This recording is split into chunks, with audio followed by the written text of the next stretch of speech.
Boa noite. Boa noite.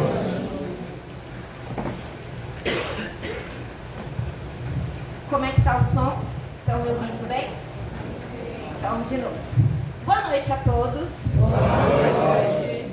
Sejam todos muito bem-vindos a essa casa de amor, de caridade e de cura. É com muita alegria e com muito amor no coração que venho hoje lhes trazer essa mensagem. Hoje nós vamos conversar de novo sobre o Evangelho de Jesus e eu chamei essa palestra de Manual do Mundo. Como eu sempre falo para vocês, eu considero o Evangelho de Jesus um manual mesmo de bem viver, um manual que nos dá as diretrizes de como chegarmos mais perto do nosso Pai Celestial. Bem, Evangelho significa boa nova, né? E nós temos então, no Evangelho de Jesus, todas essas diretrizes. Que bom seria se tudo viesse com manual, não é verdade? Já pensou? Filho não vem com manual.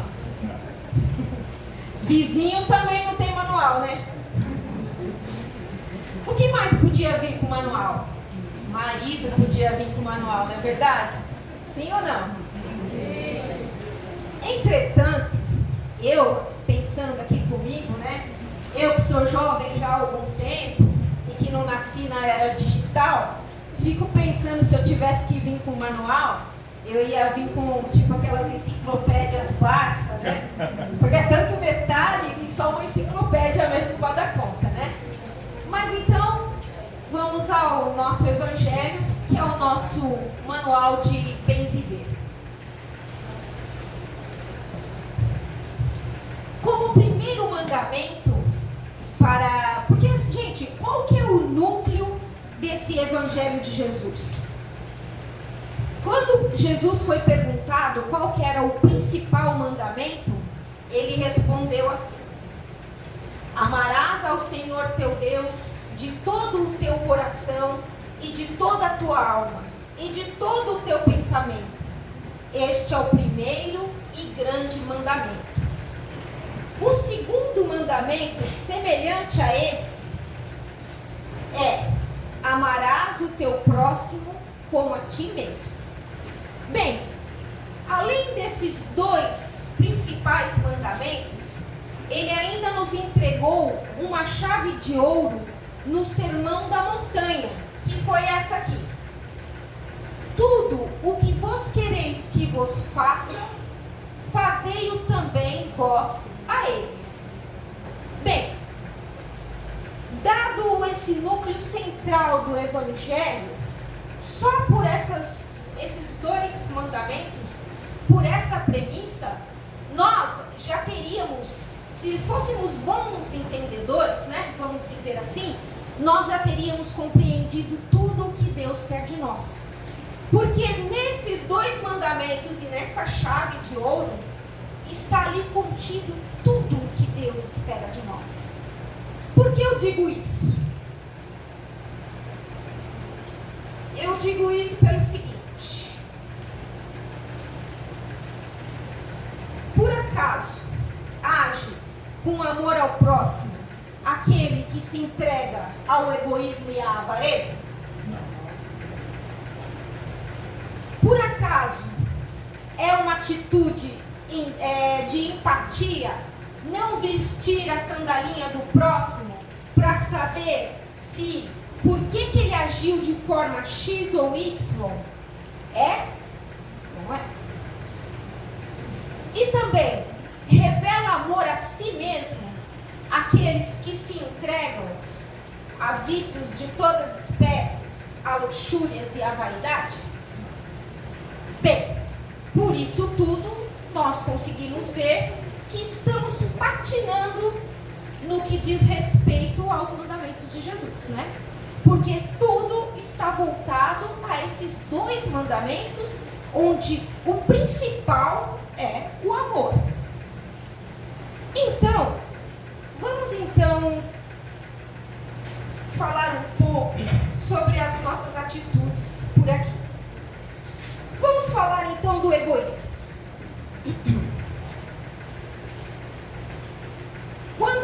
está constantemente preocupado apenas consigo mesmo, desenvolve sentimentos de isolamento e solidão, mesmo que cercado por uma multidão. O egoísmo cria insatisfação e uma busca incessante. Ele só busca satisfazer as próprias necessidades. Isso cria um sentimento de eterna escassez, onde nunca nada é suficiente. E qual o sentimento que se opõe ao egoísmo? Caridade. Né? Uma pessoa que não é egoísta, ela tem mais facilidade de se entregar à caridade. O amor, né, gente? É o amor, na verdade. Aí a gente tem essa passagem. O generoso prosperará. Quem dá alívio aos outros, alívio receberá. Só que isso não é uma fórmula mágica ou um milagre. Disso se trata a lei de causa e efeito, que é uma lei imutável criada por Deus quando da criação do universo. É a velha história da bolinha de tênis. A bolinha que você joga na parede voltará para você com a mesma força e a mesma intensidade com a qual você jogou. Então, o generoso prosperará, pois ao dar alívio aos outros, também receberá alívio.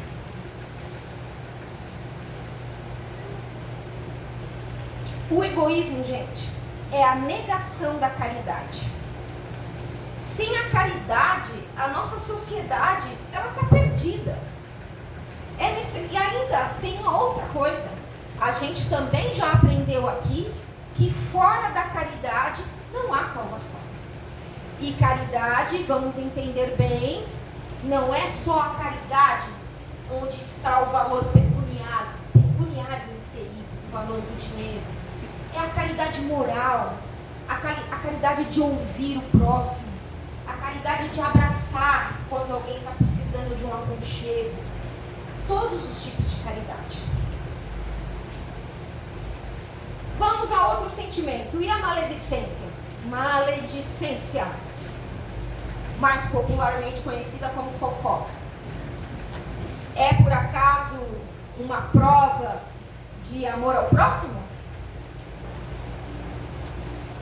A maledicência consiste em revelar os pecados e defeitos dos outros para ferir a sua reputação.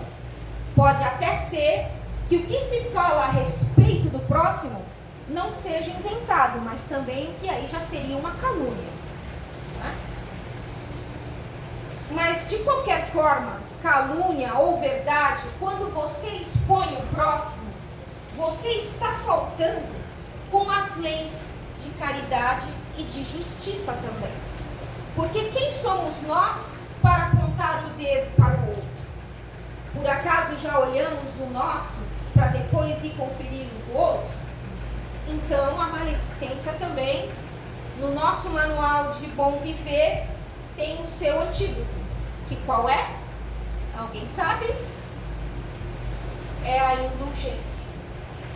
Indulgência é perdão para uma falta, perdão para uma pena com a inserção da bondade. Ser indulgente para com o nosso próximo é uma das caridades mais bonitas de se fazer. Por que eu vou evidenciar no outro aquilo que ele faz de errado só para falar, olha lá. Às vezes é para encobrir a própria falta. Você chama a atenção para o outro para que a sua não apareça, né? Então, sejamos indulgentes também. Isso faz parte do nosso manual. O termo indulgência vem do latim e significa perdão para uma pena, perdão para uma falta. Um indivíduo indulgente é aquele que é capaz de agir com bondade e tolerância em relação as ações e particularidades de outros, além de não dar valor às diferenças. Aí a gente vai ter aqui, no capítulo 10, bem-aventurados os misericordiosos. Hoje a dicção está difícil, né? Acho que eu tô nervosa. Bem-aventurados os misericordiosos. Sede indulgentes com as faltas alheias, quaisquer que elas sejam. Não julgueis com severidade, senão as vossas próprias ações. Sede indulgentes com as faltas alheias, qualquer que elas sejam, é você também estar olhando com amor para o seu próximo. A pessoa que falta, ela não acordou aquele dia pensando que vai cometer aquela falta. É muito raro isso. E por que vamos evidenciar isso no nosso próximo? Por que não acolhê-lo? Por que não vestir o sapato dele para saber a hora que ele acordou até a hora do nosso encontro, o que aconteceu na vida dele para que ele tivesse aquelas atitudes? E outro sentimento também é o orgulho.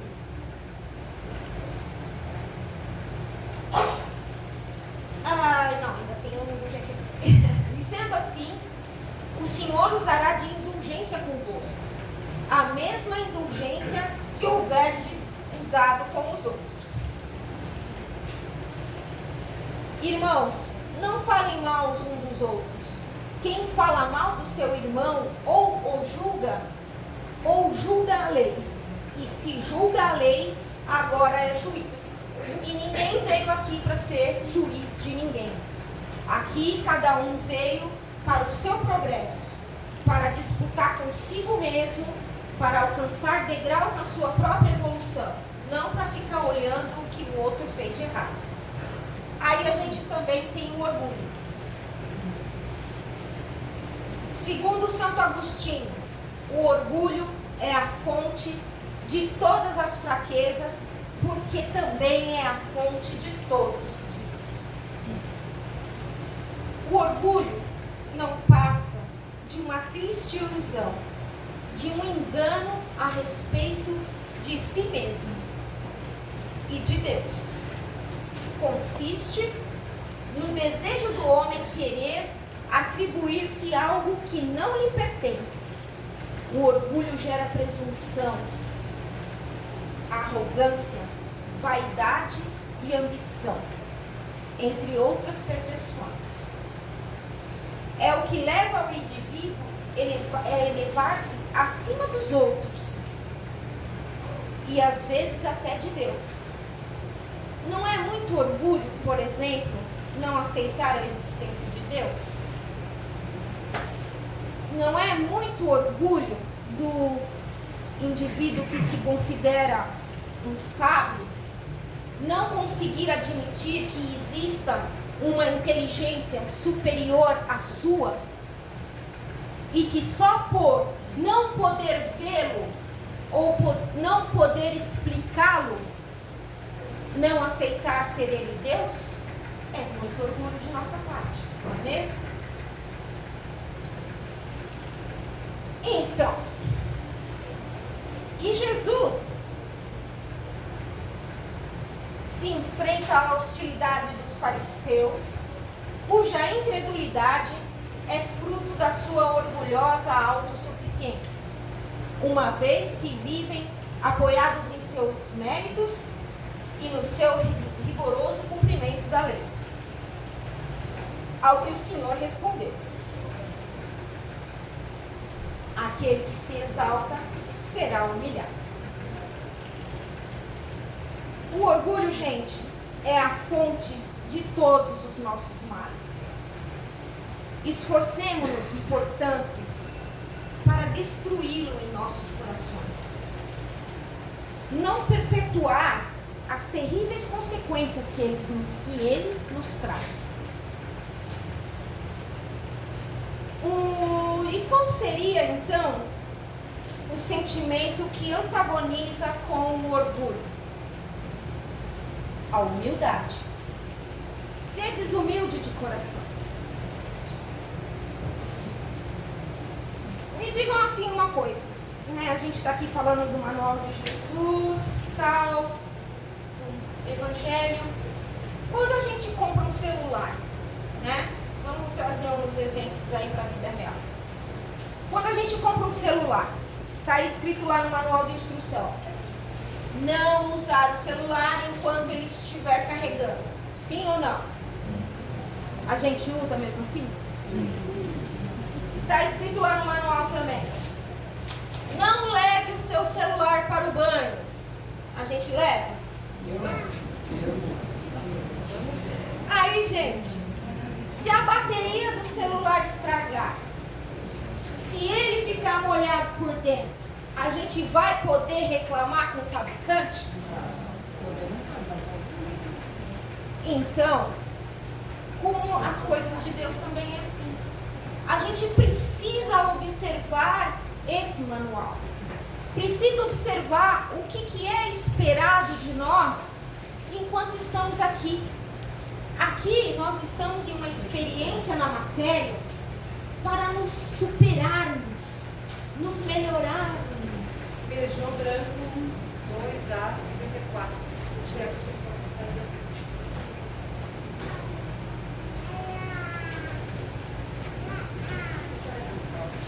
Então, também devemos então observar como se fosse um manual.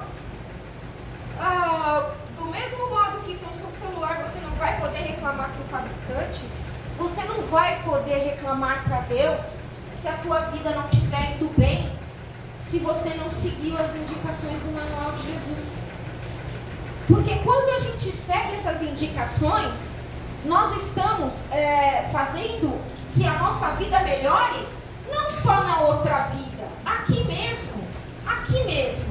Quando você trata bem o seu próximo, quando você consegue estabelecer essas relações de amor, você tem ao seu lado pessoas com quem você vai ter uma melhor vida. Nisso, você já está fazendo com que essa seja boa.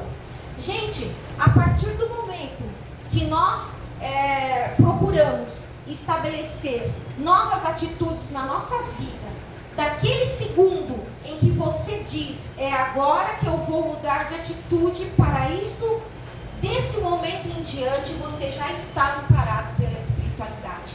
E dentro de tudo o que é humanamente possível mudar, nós podemos mudar.